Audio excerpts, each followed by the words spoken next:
Okay, so good morning to everybody. This is gonna be a test of using my new whiteboard. I just want to see if it's gonna be effective or if it's gonna be okay to use for future tutorial videos or maybe even online classes. Okay, so let's start. Today's topic is going to be about deriving the area of a regular polygon. Now, as we know, polygons are shapes with multiple number of sides. And when you say a polygon is regular, it simply means that all the sides are equal. So we know the area of a triangle, we know the area of a square. But once the side starts from 5 onwards, 5 meaning a pentagon, there is a rather barbaric approach to solving the area if you don't know this formula. And that would involve you dividing the shape into equal triangles, solving for the area of those triangles, and then multiplying the area by the number of triangles in that polygon. Let me try to draw to help you visualize what I'm saying. So if we have a regular pentagon, meaning it has 5 sides, I'll denote my side as S. Of course, there's a central point of the pentagon.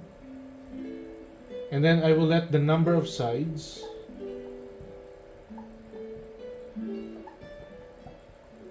equal to N. Okay? Now, what I said a while ago is regarding the barbaric way of solving this is if you're given a regular sided polygon, or pentagon rather, what you will do is you will divide this into triangles, right? And then you will get an area of one triangle and multiply it by the number of triangles inside that polygon in order to get the total area. But thankfully, somebody had the great idea of deriving a formula for solving an area of a regular polygon without the need to go through that process. Okay? So I'm here to share with you how we will derive that. Let's begin.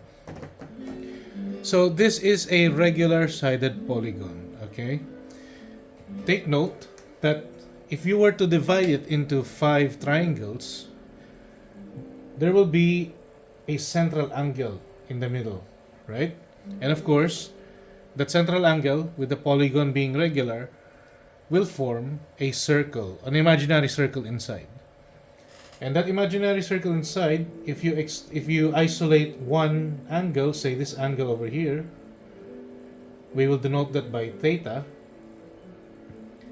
That theta is just simply the entire angle of the circle imaginary circle formed, divided by the number of sides.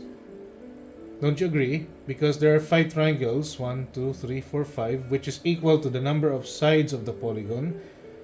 Therefore, 360 degrees divided by the number of sides, 5, will give you the central angle of each triangle.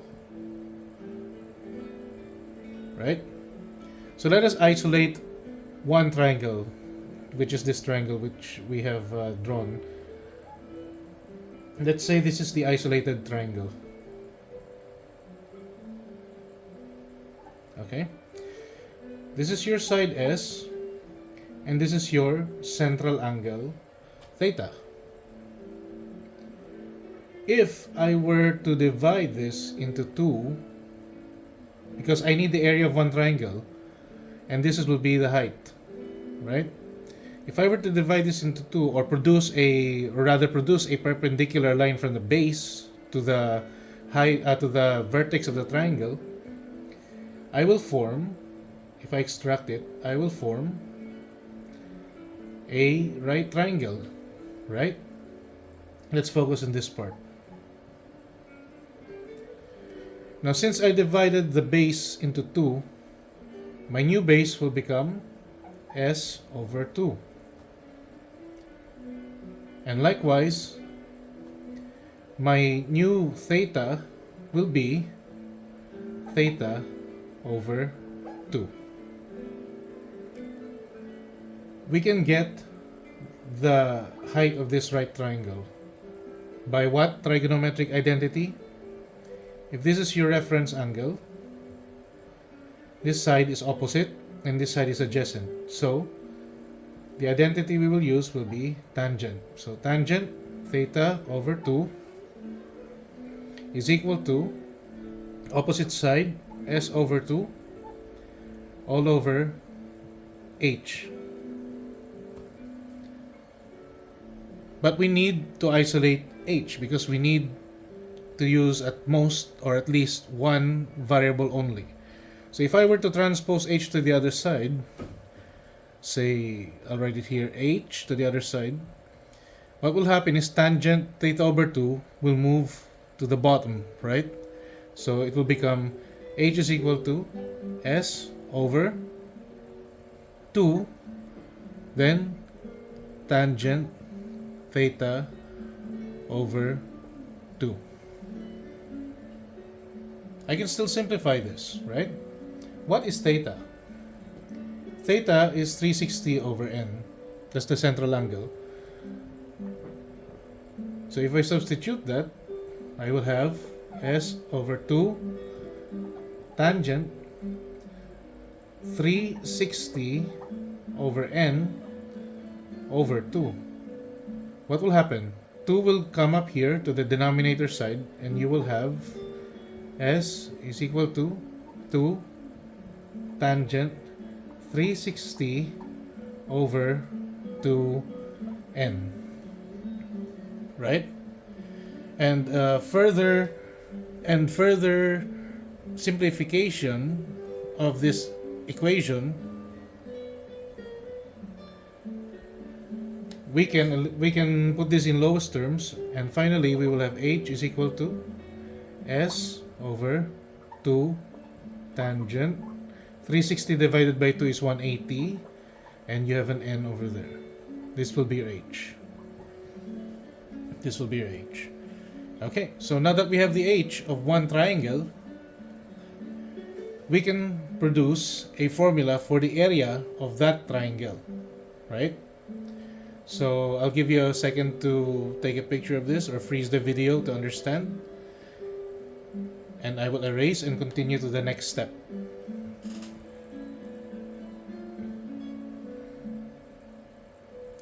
Okay, so I'll leave this one for now, but I will erase the rest, okay?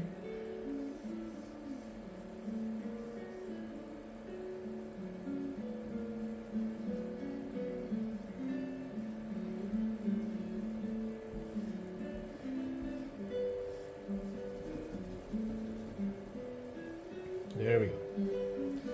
Alright, now that I have my height, I can get the area of one isolated triangle, right? Basically, the area of a triangle is 1/2 base times height. In this case, if I consider the whole triangle, this is the whole slice of triangle, I will have area is equal to 1/2 s, because base is s, and my height will be this, right? So it will be 1/2 times s times s over 2 tangent 180 over n. I'll remove this now, okay? And if I were to continue solving the equation, I will have a is equal to s times s is s squared above all over 2 times 2 is 4 tangent 180 over n. That is the area of one slice of triangle from that polygon.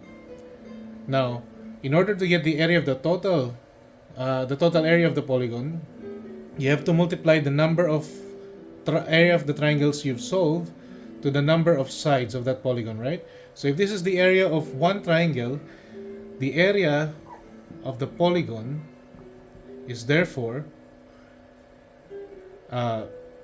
s squared all over 4 tangent 180 over n times the number of sides.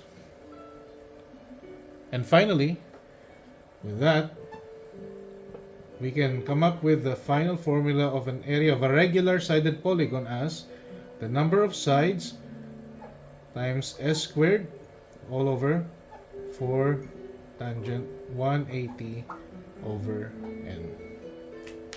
And that, ladies and gentlemen, future civil engineers, is how the area of a regular sided polygon came to be. I hope this helped you so that you will not have the need to memorize the formula itself, but rather the concept. And if this video looks good, maybe we can consider doing more lessons like this. So thank you for your time. Have a nice day, and we'll see you soon.